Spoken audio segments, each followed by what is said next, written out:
میں ہوں حیدر وحید اور میں ہوں موئز جعفری اور آپ دیکھ رہے ہیں ایجنڈا 360۔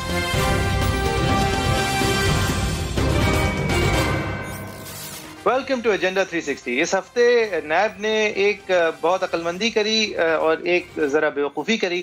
مریم نواز صاحبہ کو بلایا وہ اور اس کو کس طرح ہینڈل کیا وہ بیوقوفی تھی، اور جو اپنی طرف سے عقل مندی کی وہ انہوں نے عثمان بزدار صاحب کو بلایا، اور عثمان بزدار صاحب جو ہیں وہ ایک بالکل پکچرسک پی ٹی آئی سیاستدان بن کر بغیر کسی اور کو اپنے ساتھ لیے خواہ مخواہی کے 2 گھنٹے اپنے ضائع کر کے ان کے سوال نامہ لے کے واپس آ گئے۔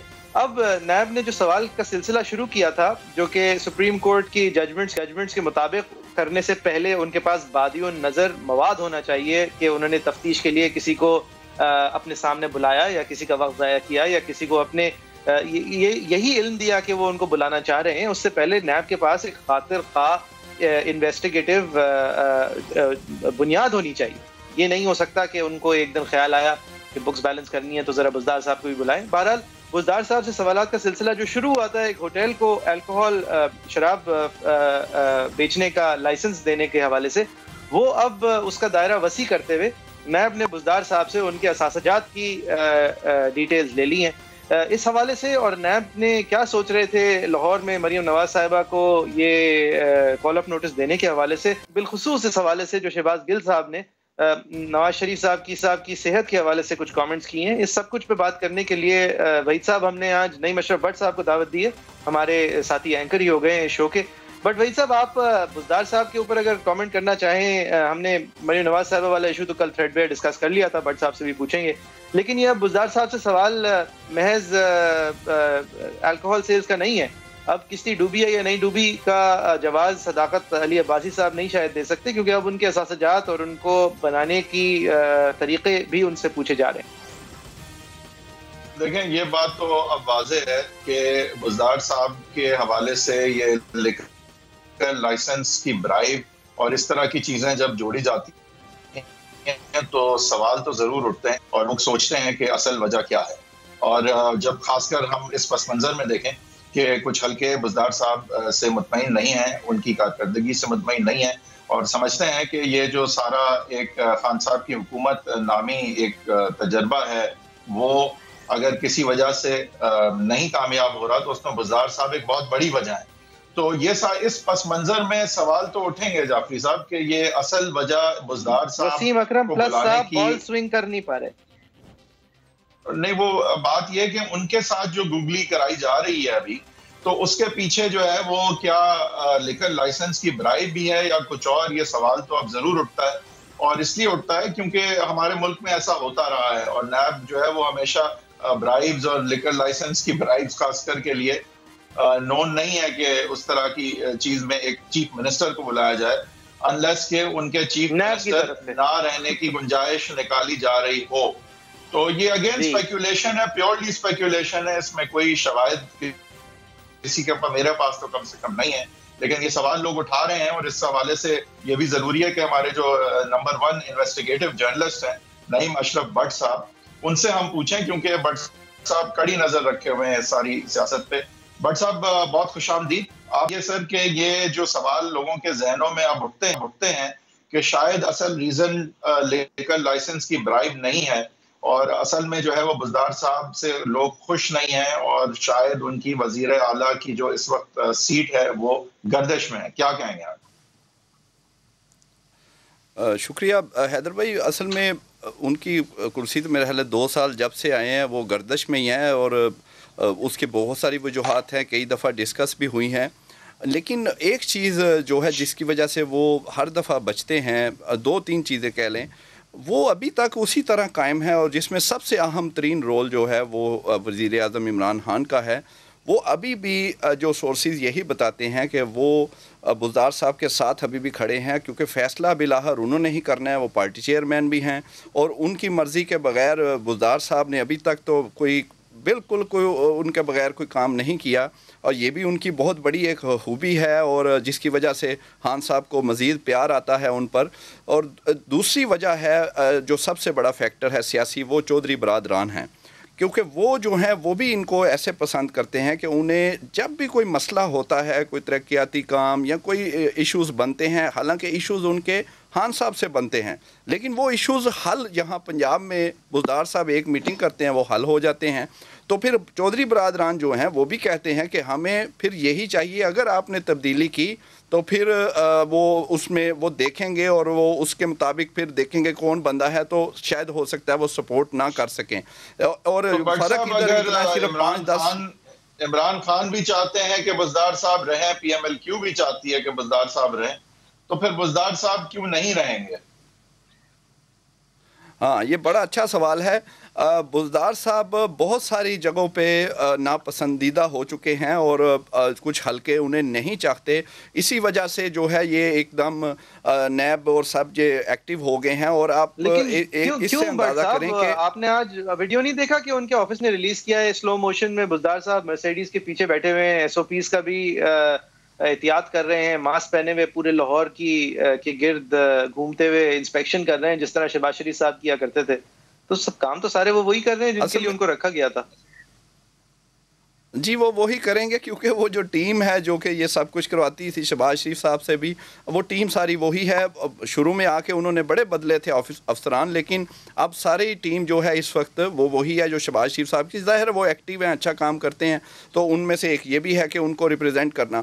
دوسرا میں ادھر جا رہا تھا کہ جو چودھری برادران کہہ لیں یا خان صاحب کہہ لیں یا کچھ حلقے انہیں ناپسند کرتے ہیں. ایک آپ کو نیب کے حوالے سے یہ بات بتا دوں کہ ابھی تک کچھ خبریں جو ہیں وہ مختلف کیسز میں، ایون میاں صاحب کا کیسز ہو گیا، فواد حسن فواد، یہ سارے شہباز شریف، حمزہ شہباز، آپ یاد کریں کہ ان کا بھی کہا جاتا تھا کہ فلاں فلاں جو ہیں وہ وعدہ معاف گواہ بن گئے. جس طرح اب بزدار صاحب کے متعلق خبر ذرائع سے چلوائی جاتی ہے کہ فلاں جو ہے وہ افسر وہ وعدہ معاف گواہ بنے، ہو سکتا ہے وہ بنے، لیکن ابھی تک ان میں سے ایک جو اہم افسر ہیں جو پرسوں غالباً پیش ہوئے تھے نیب کے پیشی پہ آئے، تو ان سے سب نے رپورٹرز میں پوچھا، کوئی اندر سے ایسی بات بھی نہیں آئی کہ وہ وعدہ معاف بننا. ان کو بلکہ اپنی پڑی ہوئی تھی، وہ اپنا کہہ رہے تھے کہ میں کلیئر ہوں، میں بتاؤں گا کہ وہ پرنسپل سیکرٹری غالباً تھے سابق راحیل صاحب. تو وہ اب لیکن ان کا نام اور ایک اور افسر کا نام چلوایا جاتا ہے. اسی طرح جیسے کہ فواد حسن فواد کا کہا جاتا تھا کہ وہ شہباز شریف اور ان کے خلاف نواز شریف کے وہ وعدہ معاف گواہ بن چکے ہیں. لیکن مجاہد کامران نے، آپ کو یاد ہے، ہمیں انٹرویو میں آ کر یہ انکشاف کیا کہ وہ جیل میں جب کچھ دن رہے تو فواد حسن فواد سے انہوں نے پوچھا کہ آپ تو وعدہ معاف گواہ بن چکے ہیں، تو انہوں نے کہا اگر میں بنا ہوتا تو ابھی تک جیل میں ہوتا. تو وہ باہر آ گئے اور وہ واقعی ان کا کوئی نام نہیں تھا. ہاں، ایک دو کیسز ایسے ہیں جس میں مشتاق چینی کچھ وعدہ معاف گواہ بنے بھی ہیں، لیکن اگر آپ اس کی پرسنٹیج دیکھیں گے تو 80% جو وعدہ معاف گواہ یا کیسز جو ہیں ان میں سے وہ بعد میں وہ نہیں نکلتا. چاہے خواجہ سعد رفیق ہیں، بہت بڑا، ان کو 1.5 سال لگا جیل میں، اور یہی سنتے رہے کہ وعدہ معاف کیس بنا، وہ بنا ہی ان کے پارٹنر کی وعدہ معاف گواہی پر، جس کی دھجیاں بکھیر دی سپریم کورٹ نے یہ کہتے ہوئے کہ ہاتھ آپ مڑوڑ کے کسی سے وعدہ معافی اور گواہی کہاں سے لے سکتے ہیں. لہٰذا یہ سلسلہ تو اب تو اختتام تک پہنچا ہوگا بٹ صاحب. جی بالکل، یہ بڑی اچھی آپ نے بات کی نا، یہ بیسٹ ایگزامپل ہے خواجہ سعد رفیق کے. اب اسی طرح وہی جو ہے وہ سپریم کورٹ کی اپنی ججمنٹ، ان کے ریمارکس سخت، وہ اس کی پرواہی نہیں، وہی جو چیز ہے وہ اب بزدار صاحب جو ہیں ان کے ساتھ بھی ہو رہی ہے. تو اس کا مطلب یہ ہے کہ چیزیں وہی ہیں، اسی طرح کا سٹائل ہے. اور بزدار صاحب کو کوئی حلقے ہیں ایسے کہ جو ناپسند کرتے ہیں اور چاہتے ہیں کہ تبدیلی ہو. بٹ صاحب پیشن گوئی کیا ہے پھر؟ سر صاحب کی وزیر اعلیٰ کے عہدے پہ رہنے کی یا نہیں؟ اچھا، اس میں جو ہوتا ہے نا بالکل کلیئر کہہ دینا، اور وہ تو اس وقت پوزیشن ایسی نہیں ہے. ہمیں یہ فیکٹرز ہی ڈسکس کرنے پڑیں گے کیونکہ سورسز بھی یہی کہتے ہیں. مثلا جب ہم دیکھتے ہیں، جب پہنچتے ہیں کہ فیصلہ جس نے کرنا ہے ان تک پہنچتے ہیں، تو ان کے ارد گرد جتنے ہیں وہ کہہ رہے ہیں نہیں خان صاحب ابھی تک بزدار صاحب کے ساتھ ہیں، کل کا پتہ نہیں، ابھی تک وہ سپورٹ کر رہے ہیں. میرا بٹ صاحب پھر سوال یہ ہوگا کہ پھر اس سے ہمیں اشارہ یہ ملتا ہے کہ جن حلقوں کی اب پھر آپ جس طرف آپ اشارہ کر رہے ہیں ان حلقوں کی کتنی خان صاحب آج کل سن رہے ہیں، اس طرف پھر یہ کوئی اندیا ہے کہ نہیں، کہ ہم اس سے کیا پھر سمجھیں اس بات سے؟ اچھا، ایک آپ کو مثال دے دیتا ہوں. کوئی 6 سال پہلے کی بات ہے، اب اندازہ کرے 2 سال ہو گئے ہیں، 1 سال ہر 2-3 مہینے بعد تو بزدار صاحب کی تبدیلی کی باتیں شروع ہو جاتی تھیں. 1 سال پہلے ایک اہم عہدے پر پی ٹی آئی کے ایک سینئر رہنما ہیں, ابھی بھی ان کے پاس ایک پارٹی کا اہم عہدہ ہے, لیکن اس وقت وہ خان صاحب کے بعد ان کا اہم عہدہ تھا. تو وہ پیغام لے کر کسی کا گئے خان صاحب کے پاس 1 سال پہلے کہ آپ ان کو تبدیل کر لیں, کچھ لوگ اس کو پسند نہیں کر رہے بزدار صاحب. تو خان صاحب نے اتنا غصہ کیا تو ان کو اس عہدے سے, پارٹی کے عہدے سے ہٹا دیا فوراً. تو اس طرح کی باتیں اب پیغام تو ان کو ابھی نہیں 1 سال پہلے سے چل رہے ہیں, لیکن وہ انٹرویوز بھی ہوئے یہاں آ کر. جہانگیر ترین صاحب نے ایک وقت میں انٹرویوز بھی لیے, عہدے سے خان صاحب نہیں ہٹا سکتے, جن کے عہدے محفوظ ہیں, وہاں سے جب اپوزیشن اس طرح کی آ رہی ہے تو ہم کیا سمجھے کہ ریلیشن شپ کیسی ہے پھر ان کے ساتھ خان صاحب کی آج کل؟ ریلیشن شپ تو ابھی تک اس طرح خراب نہیں ہوئی, ابھی تک وہ قائم ہے, کیونکہ اگر تو وہ خراب ہونے ہوتے تو اس طریقے کو نہ اختیار کیا جاتا. یہ طریقہ اسی لیے اختیار جو نیب اور جو دوسری چیزیں کی گئی ہیں کہ وہ تعلقات قائم رہیں. سر میں پوچھ رہا تھا یہ مریم نواز صاحبہ والا فیاسکو کیا تھا, یہ نیب کو کیا خیال آیا, اور پھر ایک دم سے کب سمجھ آئی, وہ کون سا مومنٹ تھا جب سمجھ آئی کہ یہ پانی سر سے اوپر ہے, یہ بڑا مسئلہ ہو گیا ہے؟ اور پھر پنجاب پولیس کو کس نے یہ کہاں کی ڈائریکشنز تھی کہ پتھر مارو گاڑی پہ, یہ کون سوچ رہا تھا سر؟ یہ اگر ان لوگوں کے بھی اب استعفے نہیں ہیں تو پھر تو یہ پرماننٹ پوسٹنگز ہے ساری. یہ بڑا اچھا سوال آپ نے کیا, یہ بالکل ایک کہانی کلیئر سمجھ آ رہی ہے, اور وہ شاید وہ آپ کے پروگرام کے لیے تھی. وہ کہ ہوا یہ کہ ایک تو ہم نے غالباً پرسوں یہ سٹوری 1-2 دن پہلے یہ بتائی کہ جب مریم نواز صاحب کی پیشی قریب تھی تو انہیں بڑے کلیئر پیغامات دیے گئے, جس میں ان کے اپنی جماعت کے سینئر لوگ تھے, اور ان کے نام سب کو پتہ ہی ہے جو ہر طرف ہی ڈبل ٹرپل گیمیں کھیلتے ہیں. تو انہوں نے آ کر کلیئر کہا کہ آپ پیش نہ ہوں, یقین دہانی کروائی کہ ہر طرح سے آپ صرف ریٹن جواب بھیج دیں. تو انہوں نے ان کو انکار تو نہیں کیا, کیونکہ وہ پہلے بھی ان کے ساتھ ایک چیز چلی اور میاں صاحب باہر گئے, وہ سب کو پتہ ہے. تو انہوں نے کہا کہ چلیں آپ اس میں ایک اضافہ کر دیں لفظ کا, کہ آپ یہ لکھ دیں کہ یا آپ ریٹن جواب دے دیں یا خود پیش ہو جائیں تو ہم کر دے دیں. وہ بات نہیں بنی. پھر انہوں نے میاں صاحب سے لندن میں بات کی اسی گروپ نے, اور کہا کہ یقین دہانی کرائی کہ کچھ نہیں ہوگا, کوئی نہیں کہے گا کہ آپ پیش نہیں ہوئے, آپ ریٹن جواب وکیل کے ذریعے بھیج دیں. تو میاں صاحب نے بھی یہی کہا کہ اگر وہ اضافہ ورڈ کا ہو جائے تو ہمیں کوئی اعتراض نہیں ہے. وہ نہیں ہوا کیونکہ وہ بات باہر نکل جانی تھی, 1 دن پہلے یہ سب کچھ ہو رہا تھا پیشی سے. پھر اب یہ آپ نے نوٹ کرنا ہے کہ یہ جو آپ کے پروگرام کے لیے سٹوری ہے کہ جب یہ دونوں چیزیں اب اپنی اپنی جگہ انتہائیں قائم تھیں, وہ نہیں لچک ہوئی, نہ انہوں نے وہ لفظ ایڈ کیا, نہ انہوں نے کہا کہ ہم ریٹن جواب کی بجائے بلکہ خود جائیں گے. تو پھر درمیانہ رستہ اختیار کیا گیا, اور وہ درمیانہ رستہ یہی تھا کہ جو کچھ پھر وہاں پر ہوا آپ دیکھیں. اس سے پہلے میاں صاحب خود جو ہیں وہ اتنی پیشیاں انہوں نے بھگتیں, سزائیں ہوئیں, جیل بھی گئے, کوئی کہیں پہ پتھر وغیرہ ایسی چیزیں کچھ بھی نہیں ہوا. یہ ایک ہی دفعہ ہوا تو اس کا نتیجہ آپ چیک کریں, نتیجہ وہی ہے جو انہیں 1 دن پہلے کہا جا رہا تھا.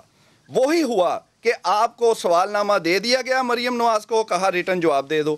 یہی 1 دن پہلے کہا جا رہا تھا. آپ یہ کیسے کہہ سکتے ہیں سر کہ ایک ہی بات ہوئی؟ وہ تو وہاں گئی اور یہ سارا انسیڈنٹ پریونٹ کرنے کے لیے انہیں کہا جا رہا تھا آپ نہ جائیں. تو یہ سارا انسیڈنٹ ہوا, وہ ہیڈ لائن نیوز بنی, سارے چینل نے دکھایا, اگلے دن کے سارے اخبارات نے ہیڈ لائن ان کو دی. تو آپ کیسے کہہ سکتے ہیں کہ ہوا وہی جو 1 دن پہلے ان سے کہا جا رہا تھا کہ نہ جاؤ تو اچیو ہوتا؟ یہ تو بڑی ڈیفرنٹ چیز ہو گئی. اس میں حیدر صاحب, اس میں اگر آپ دیکھیں گے نا تو اس میں دونوں کا فائدے نقصان ہوئے ہیں. اس میں سارا فائدہ نہیں ہوا مسلم لیگ نون کے, نقصان بھی انہیں ہوا ہے, اسی لیے وہ کہا جا رہا تھا. لیکن آؤٹ کم اس کا اینڈ دیکھیں, اینڈ یہ ہوا کہ مریم نواز پیش نہیں ہوئی, انہیں وہی سوال نامہ ہی دیا گیا اور اس کا وہ ریٹن جواب دیں گی. اب وہ دوبارہ کو پیشی کا بھی پتہ نہیں ہے اب انہیں بلانا کہ نہیں, اب بلاتے ہیں نہیں بلاتے, لیکن انہیں جواب اب ریٹن ہی دینا ہے سوالوں کا, جو کہ وہ کہہ رہی تھی کہ میں خود جانا چاہتی ہوں. پیش نہ ہونے کا انہیں جس وجہ سے ان کو پیش نہ ہونے کا کہا جا رہا تھا, وہ وجہ جو ہے وہ تو اچیو یا اکمپلش نہیں ہو سکی نا. لیکن وہ تو وجہ تو یہ تھی کہ بھئی وہ ہیڈ لائن نہ بنے اس کی, لیکن وہ تو بن گئی. اب یہ تو کوئی اچیومنٹ نہیں ہے نا کہ پیشی نہیں ہوئی. لیکن اس کا نقصان بھی تو دوسری طرف دیکھیں نا, وہ پتھر بھی تو پھر فوٹیج بھی آ گئی, اور پھر بعد میں جو آپ دیکھیں پریس کانفرنس میں چیزیں آئیں, تو اس کا نقصان بھی ان کو ہوا ہے. ان کو بھی سارے فائدے نہیں ہوئے. ٹھیک ہے, مریم نواز نکلی, ایک ٹیمپو بنا مسلم لیگ نون کا, جو ہوئے ہوں گے, آپ نقصان گنوائیے ذرا. ہوئے ضرور ہوں گے, دونوں فائدے نقصان دونوں ہوئے, لیکن آپ ذرا گنوائیے کیا نقصان ہوئے. نقصان یہی ہے نا کہ الٹ ہو گیا سارا معاملہ. کہ اب دیکھیں ان کی گاڑی کا جیسے وہ اتنا ان کا مختلف جگہوں پہ مذاق بن رہا ہے. اب ہو سکتا ہے انہیں پتھر ہی چلیں مان لیتے ہیں پتھر لگے ہیں, لیکن مذاق اب رانا ثناء اللہ خود کہہ رہے ہیں ایک پروگرام میں اسی دن بیٹھ کے کہ میرے پاس اتنے عرصے سے بلٹ پروف گاڑی ہے, یہ پتھر سے ایسے نہیں ہوتا. یہ نون لیگ پنجاب کے صدر کہہ رہے ہیں. یہ کوئی لیزر کوئی اٹیک ہوا ہے, کوئی گن سے کوئی لیزر ایسا ہوا ہے, تو یہ اب فائدہ ہوا کہ نقصان ہوا, الٹا اور مذاق بنا. دوسری بات, ٹھیک ہے, پھر جو پتھر کی فوٹیج آئی کہ آپ گاڑی میں رکھ رہے ہیں پتھر, اب اس کا آپ بتائیں گورنمنٹ کو نقصان ہوا یا مسلم لیگ نون کو نقصان ہوا؟ گورنمنٹ کو تو اس کا فائدہ ہوا, وہ کھیلتے رہے اس بات میں. بٹ صاحب یہ تو آپ مانیں گے کہ جو نیب کا رویہ تھا وہ اس ایونٹ اور اس پریزنس کے بعد اس طرح نہیں رہ سکتا. پی ایم ایل نون اور مریم نواز صاحبہ نے پرماننٹلی, اول تو مریم نواز صاحبہ کو ایک موقع مل گیا اپنی چپکی توڑنے کا, اور دوسرا ایک پرماننٹ سٹیمپ لگایا ہے نیب کی سوچ پہ. اب 2 دفعہ سوچا جائے گا کال آف نوٹس پھر سے بھیجنے کا. بہرحال ہم اس سیگمنٹ کو ختم کرتے ہوئے بٹ صاحب ایک آخری موضوع ہے جس کی طرف میں جانا چاہوں گا. آپ مجھے ذرا پلیز یاد دلائیں گے, نواز شریف صاحب کو جب پلیٹلیٹس کا ان کی کمی ہو رہی تھی اور ان کے پلیٹلیٹس جو ہیں وہ کریش کر رہے تھے, اور ان کے ذاتی موالد جو ہیں وہ کہہ رہے تھے, انہوں نے آئیڈینٹیفائی کر لیا تھا یہ کس قسم کی بیماری ہے, اور یہ آئیڈینٹیفائی کر لیا تھا کہ ان کو ملک سے باہر جانا پڑے گا اس کا علاج کے لیے, اور اس بات کو سچا ثابت کرنے کے لیے حکومت جو ہے وہ اپنے کئی ڈاکٹرز کو انگیج کر رہی تھی. تو سر آپ مجھے ذرا یاد دہانی کرائیں گے کون سی لیبارٹری سے کون سے ڈاکٹرز نے ان کے ٹیسٹ کرا کے ان کی ویریفیکیشن کی تھی؟ جتنے ٹیسٹ تھے کچھ تو انہوں نے ادھر سے کروائے نہیں تھے, جو ہوئے تھے وہ سارے سرکاری لیبز میں ہی ہوئے تھے. وہ سرکاری جو بورڈ تھا اور جو گورنمنٹ کی لیبز ہیں ادھر سے ہوئے تھے, کوئی کہیں سے باہر سے کہیں سے نہیں ہسپتال میں ہوا تھا. جی بالکل. اچھا, اب آپ دیکھیں اس میں جب وہ آپ کو یاد ہوگا میاں صاحب چلے گئے تو 1-2 دن بعد وہ ڈاکٹر تفسیر جنہوں نے سب سے زیادہ میاں صاحب کے ساتھ 6 روز ڈیوٹی کی تھی, وہی ان کی فائل تیار کرتے تھے, بورڈ تو صرف وزٹ کرتا تھا, وہ سب انہوں نے بتایا کہ انکشاف تھا یہ. ہم سمجھتے تھے کہ وہ ٹیسٹ ادھر ہونا ہی نہیں ہے, جو کہ بورڈ کے سربراہ پریس کانفرنس کرتے تھے, ڈاکٹر یاسمین راشد کہتی تھیں, بعد میں تو خیر اب وہ کچھ اور کہتی ہیں, سارے یعنی سب آن بورڈ تھے. مجھے ایک بات بتائیں صاحب, ان کے ٹیسٹ کون سی لیبارٹری میں ہوئے, اور کون سے ڈاکٹرز نے, وہ شوکت خانم کے ڈاکٹرز نے, اس کے اندر ہمارے اسٹیبلشمنٹ کے, ہمارے فورسز کے ڈاکٹرز نے, ہمارے حکومت کے ڈاکٹرز نے, سب نے ان ٹیسٹ کی وضاحت کی کہ یہ ٹیسٹ صحیح ہوئے ہیں اور نواز شریف صاحب علیل ہیں کیا؟ ایسی تھا, مجھے گنوائیں گے ذرا؟ اصل میں آپ دیکھیں کہ شوکت خانم وغیرہ نے تو ٹیسٹ کیے نہیں, ان کے صرف ڈاکٹر فیصل ایک دن آئے تھے, وہ چیک کر کے گئے اور انہوں نے کہا جی واقعی کوئی بیمار ہے. ٹیسٹ جو ہوئے وہ سرکاری لیب سے ہی ہوئے, نہ شوکت خانم نہ کہیں اور. میں آپ کو ایک چیز دکھانا چاہ رہا ہوں, اصل میں یہ سارا بلڈ اپ تھا یہ کنفرم کرنے کے لیے کہ یہ تمام کام حکومت کے بورڈ, سرٹیفائیڈ بورڈ کے انڈر ہوا, حکومت کے کہنے پہ ہوا, حکومتی لیبز میں ہوا, اور ویریفائی کیا ہر طرح کہ اس ڈاکٹر نے جو کہ عمران خان صاحب کے ساتھ تھا. اب ہم دکھانا چاہتے ہیں کہ شہباز گل صاحب نے کوئی انکشاف کیا ہے, وہ کیا کہہ رہے ہیں بھائی صاحب؟ یہ پھر کیا کہہ رہے ہیں گل صاحب, یہ کس نے گیم کیا آپ کے خیال میں؟ دیکھیں یہ تو بہت ہی حیرت انگیز بات ہے کہ میاں صاحب کے ہر طرح کے test officially state hospital, state lab سے ہوئے, اسٹیٹ ڈاکٹر, اسٹیٹ بورڈ کے زیر نگرانی ہوئے.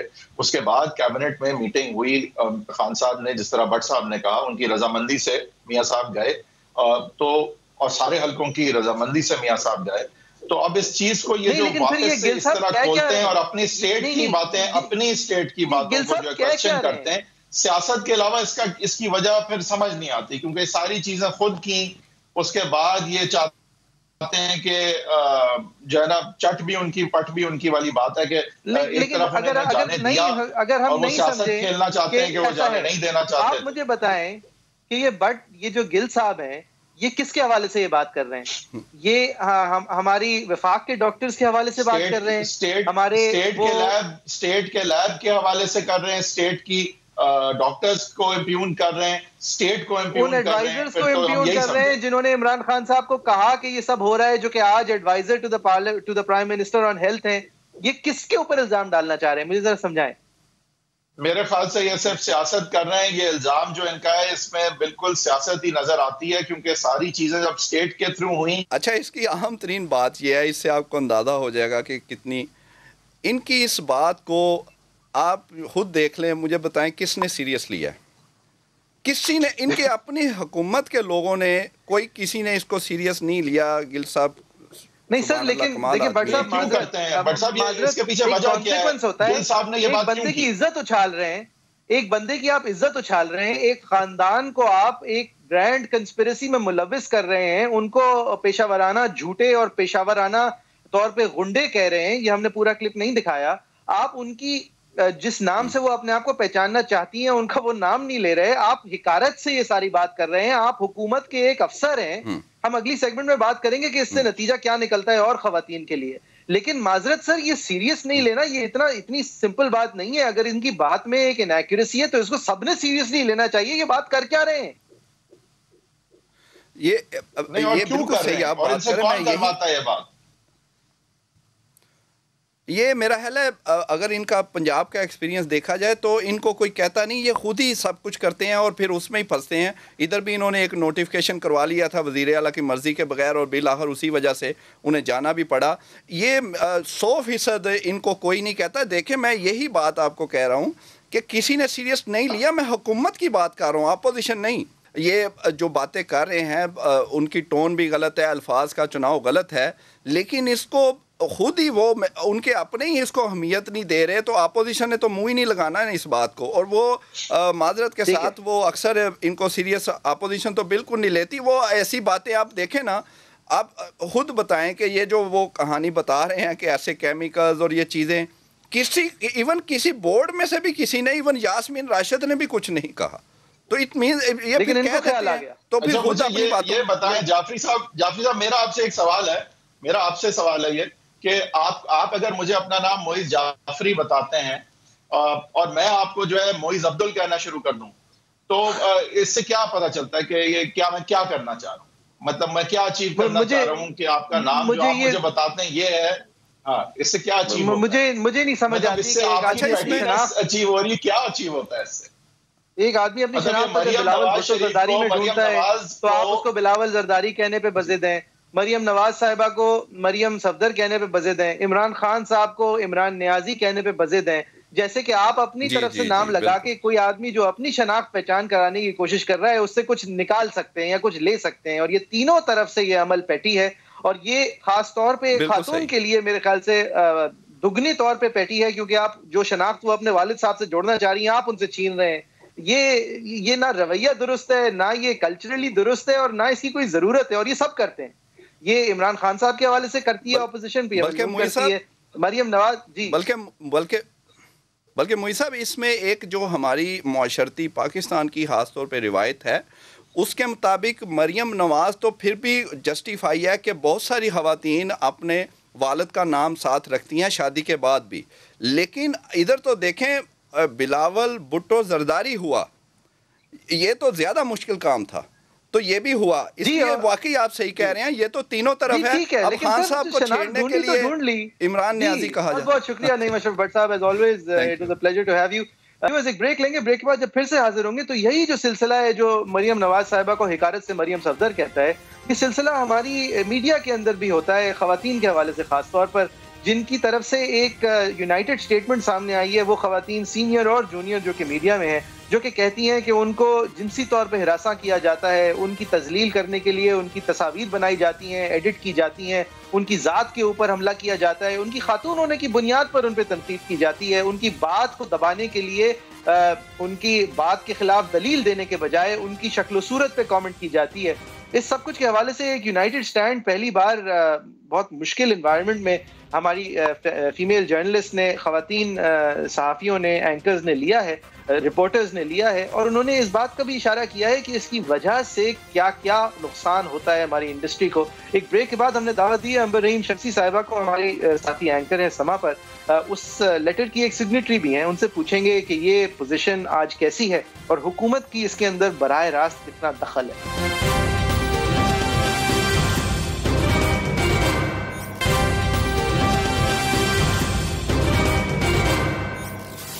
Welcome back. آپ دیکھ رہے ہیں ایجنڈا 360. جس طرح ہم نے سیگمنٹ پچھلی والی ختم کرتے ہوئے کہا تھا، اس سیگمنٹ میں ہم بات کریں گے خواتین جرنلسٹ کے، خواتین صحافیوں کے اوپر کس طرح کے حملے کیے جاتے ہیں پاکستان میں.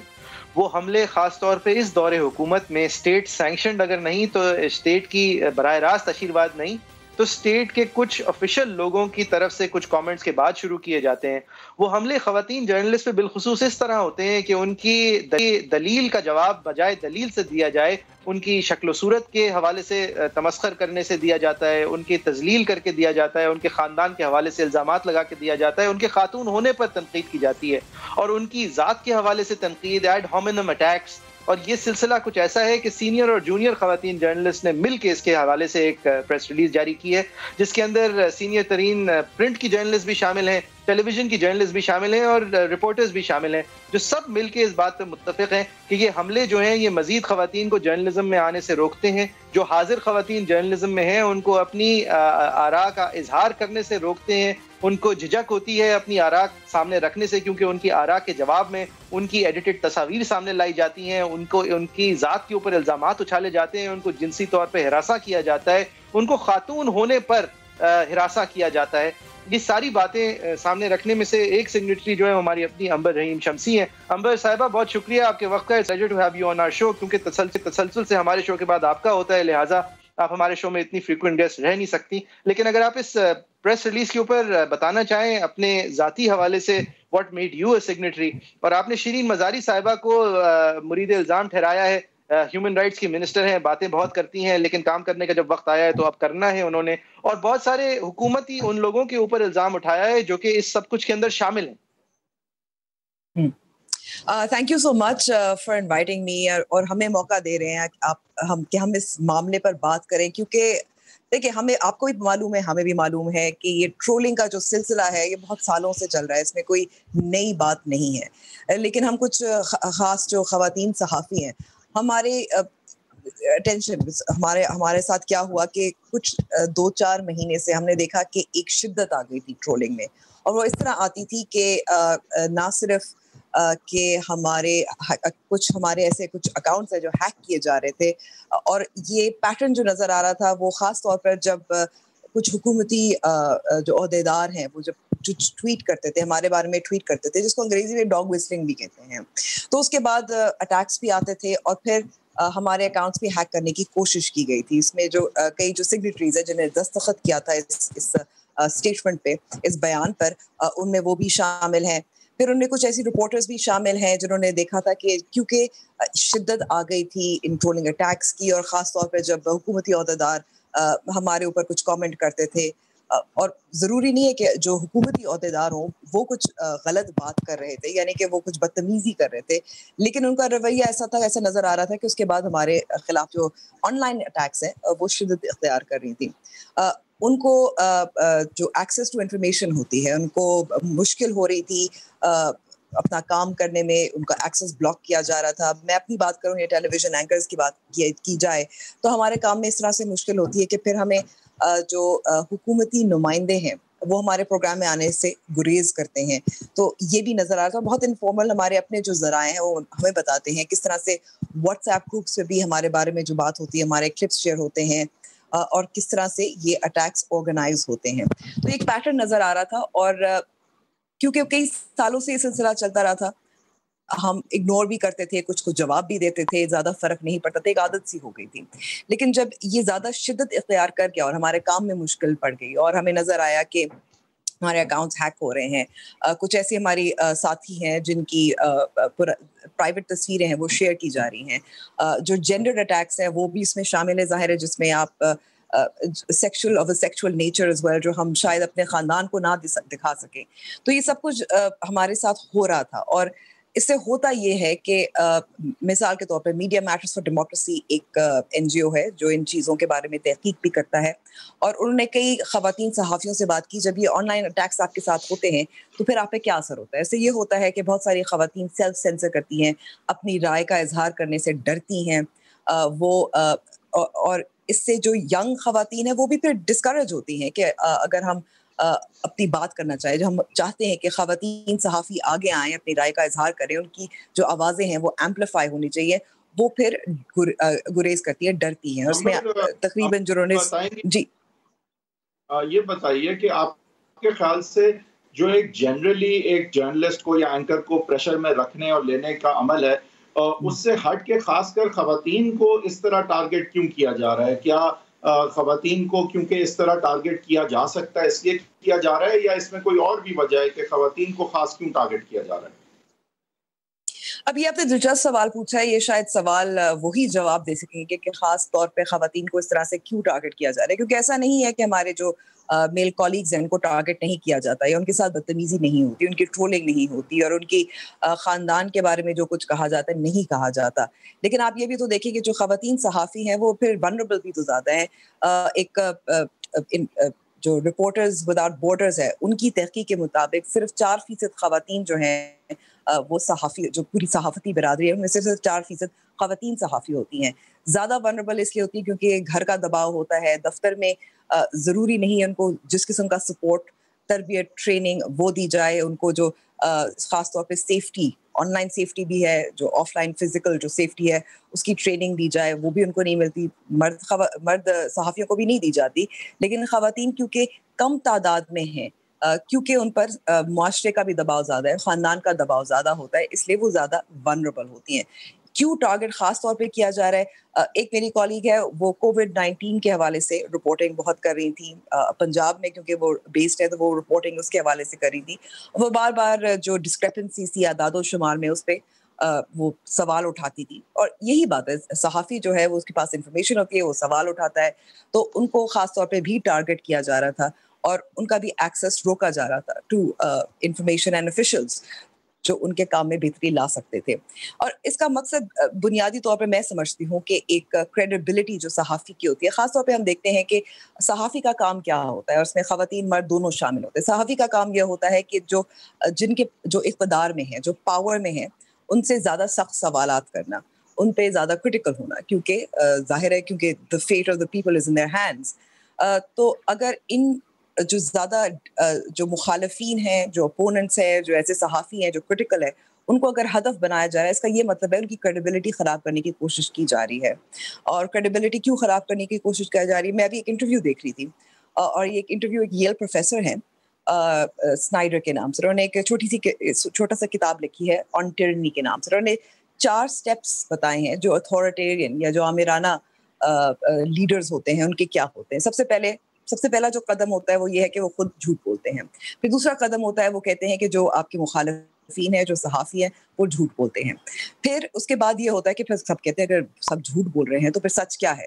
پھر آپ کس بنیاد پر مزاحمت کر سکتے ہیں, کس بنیاد پر آپ سوال پوچھ سکتے ہیں. تو بنیادی میرا اصولی طور پہ میں سمجھتی ہوں کہ یہ جو مخالفین ہیں, جو کرٹیکل لوگ ہیں, ان کی کریڈیبلٹی خراب کرنے کے لیے. اور ہم چاہتے ہیں کہ شری مزاری صاحبہ کیونکہ ہیومن رائٹس کی وزیر ہیں, اس سے پہلے بھی انہوں نے وعدہ کیا ہوا ہے, دیگر صحافی بھی ان کے پاس گئے ہوئے ہیں, کہ یہ جو آن لائن اٹیکس ہوتی ہیں, جن میں جینڈرڈ اٹیکس ہوتی ہیں, جن میں جنسی طور پر ہمیں ہراساں بھی کیا جاتا ہے, ایمنیسٹی انٹرنیشنل نے بھی ان کی نشاندہی کی ہے کہ یہ ہراسمنٹ جو کوآرڈینیٹڈ ہوتی ہے, جو بڑی تعداد میں لوگ اکٹھا کرتے ہیں, آپ کو ہیومنلیٹ کرنے کے لیے کرتے ہیں.